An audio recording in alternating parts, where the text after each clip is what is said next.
Aloft was my most anticipated game release for early 2025 because I adore cozy survival games.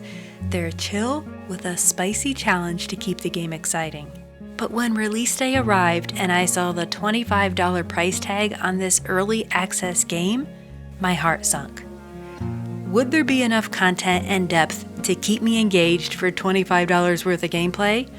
Or is Aloft too cozy and lacking survival mechanics to maintain my interest? Well, I gambled $25 of my own money to find out, have spent over 25 hours playing it, and am going to give you my honest, unsponsored review of Aloft on PC and Steam Deck. If you don't want to watch the whole video, here's the TLDR. Gliding to explore and building an airship island base that you can bring to a friend's game is spectacular. But the world feels lonely, the intense combat merely has on or off settings, and Aloft isn't much of a survival game. To find out what I mean, stick around and enjoy the show. Here are my top 5 best features of Aloft, beginning with the exploring and flying. Not only is the challenge of mastering the glider controls exhilarating, but the intense freedom and power that surges through you as the wind currents send your character soaring above a tropical paradise, filled with hidden treasures to unlock, animals to collect, and ecosystems to balance is, well, magical. Flying is my favorite superpower, next to the ability to eat cheese and not gain weight. And Aloft's spacious world craftily ensures players experience the magnificence of aerial exploration. But Aloft's biggest flex is no doubt the base building and, well, flying it. Being able to craft a rudder, helm, and sails to turn an island into an airship and then take it with you when you visit a friend's world is an awesome feature. And the physics incorporated are pretty impressive too. Sail placement and number affects your ship's speed, you need floaters for lift, and there are various tiers of craftable sails depending on the conditions in the area you're navigating. And all of this data is displayed on the bottom right as you take the helm. It's pretty cool, but we're not done. The Hobbit-style building pieces and grass-thatched roofing is completely unnecessary given players don't need to sleep or take shelter, but building structures is fun, therapeutic, and helps create a cozy base that's quite welcoming after a day of exploring islands. And then there are all the various storage items you can craft to hold your supplies, machines for crafting, and farm animals that give you wool and manure for compost, and there's a bit of gardening in little plots too. Scavenging for new blueprints and unlockable items for my base is one of the most enjoyable parts of Aloft for me. A third unique feature is Aloft's crafting system, where you'll have to try various combinations of newly discovered resources to learn the recipes you can craft with them. It's a trial and error process using yellow dots provided as hints to which items will produce new recipes, and it's very satisfying when you get the combination correct and unlock something new to make. Some items can be crafted directly from your pockets, similarly to how the building system works, but other items will need a workbench. When you're crafting on base, items will be pulled from your storage, which is super handy, and there's a little toggle within each container to lock the contents if you don't want to use them. Fourth, the soundtrack and ambient nature sounds are pure perfection, making you feel like one with the island as you're serenaded by cascading waterfalls and insects, with the subtle soundtrack melodiously relaxing you into a zen-like trance that becomes euphoric as it crescendos to angelic tones during moments of pivotal discoveries. The sound team nailed it in my opinion, which is why I also bought the Aloft soundtrack, and you've been listening to it this entire video. If I would shut up, you could hear it. And the fifth area where I think Aloft both excels and struggles is the game performance, features, and support. I've read a lot of reviews citing performance issues with Aloft, but my game was fluid, with crisp graphics on high settings on 3 different PCs, though I do play on 1440p and cap my FPS at 60, and my fans were working pretty hard. Steam Deck's another issue though, which we'll discuss shortly. Aloft natively has ultra-wide support, and gosh darn it, The views are extra spectacular at 3440 by 1440 resolution. Sorry about the black bars, but YouTube doesn't like ultra-wide videos. Additionally, there's a field of view slider within settings, and although quite a few players have mentioned the fisheye view causing motion sickness, I had no complaints, but be forewarned, that could be an issue if you're really sensitive to that. There's also a really cool option to change from first to third person in the settings, or you can press F4 while in game to swap back and forth. I wish every game had this feature. And make sure to read the in-game guide to discover more tips like this. And yes, Aloft has full controller support. I popped the game on my living room computer and snuggled into my beanbag under a blanket and played Aloft cozily with my Xbox controller.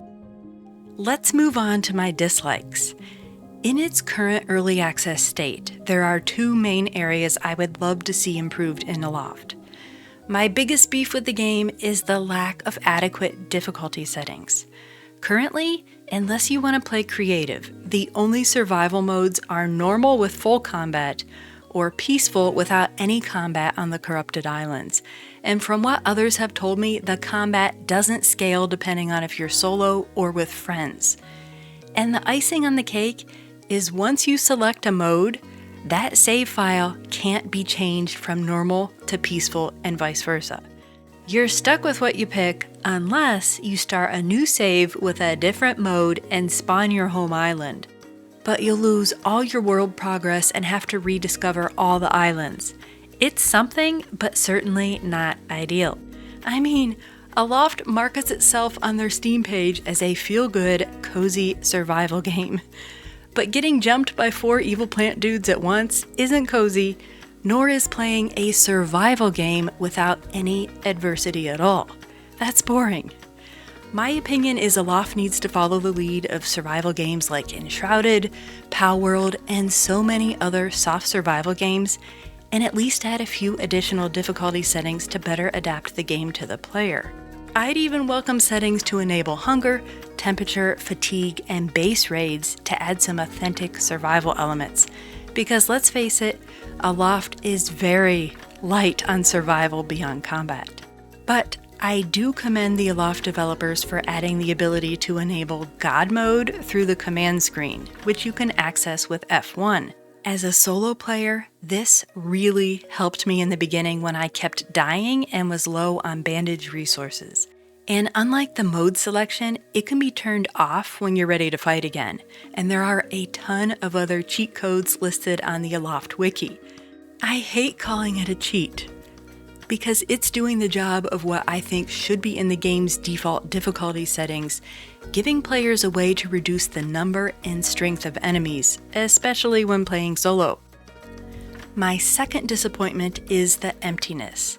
Yes, there is a vast world with plenty of islands scattered about to visit and explore, but other than a handful of farm animals or a few varieties of mutant plant creatures who want you dead, there's no one. I found no NPCs in all my hours of playing Aloft, and all of the islands began to look very similar and had predictable contents. If you're playing solo, it gets rather lonely. My suggestion is to incorporate little sky hubs like in No Man's Sky, where we can dock our ships and visit shops to buy upgrades, equipment, supplies, and cosmetics. Just imagine a little metropolis oasis in the sky, bursting with NPC life. And it would be nice to occasionally see characters camping in the ruins areas of the islands too. It would make the game feel more alive. Moving along, what about Steam Deck performance? Is Aloft playable on Steam Deck? Yes, it is, but it's not great. As expected, you'll have to dumb the graphics way down, and even on low settings, I averaged around 30 to 40 FPS on an original Steam Deck. Flying was surprisingly smooth. I was able to read the menus and UI just fine, but I did have to bind the F4 key to a paddle on the back of the deck to easily swap back and forth from first and third person point of view without going into the settings all the time. So yeah, you can play Aloft on Steam Deck if you don't mind sacrificing a bit of performance and visuals for portable gameplay. Before I share my final rating of Aloft, let's take a peek at the roadmap for the remainder of 2025. Some of the features I'm most anticipating are the island diversity improvements to break up the repetitiveness, new tools and crafting options, glider upgrades, building materials, cosmetics for animals and animal breeding, and a new biome. We'll also be getting a much-needed compass for easier navigation and some very welcome character customizations so we don't look like doped-up cavemen. Here's my final verdict. If Aloft at all interests you, spend the $25, play for an hour, and decide whether to keep or refund it. If you really want to rationalize it, consider the price of going out to eat and what that turns into. You won't flush this down the toilet, and it can be your end-of-the-day relaxation before bed or chill hangout with friends. Aloft is an immersive, cozy game with an excellent sense of adventure and nonlinear gameplay that can be enjoyed solo or with friends. But the all-or-nothing combat won't be enjoyable for everyone, and it's a stretch to consider it a survival game. Aloft is a unique and refreshing blend of game genres, and I think as the early access phase progresses and the current shell of a world fills in, we'll get more clarity on the game's true identity. Until then, however, I'm having a lot of fun creating my floating island airship and give Aloft a rating of 4.4 out of 5, which the teacher in me feels compelled to tell you is a B+. I hope this information has helped you to decide whether Aloft is worth your time and money right now, or if you'd prefer to wait and see the progress made throughout its early access iterations. If you don't want to miss out on the latest in chill and cozy games, interjected with bits of questionable humor, please consider subscribing, and I thank you for watching.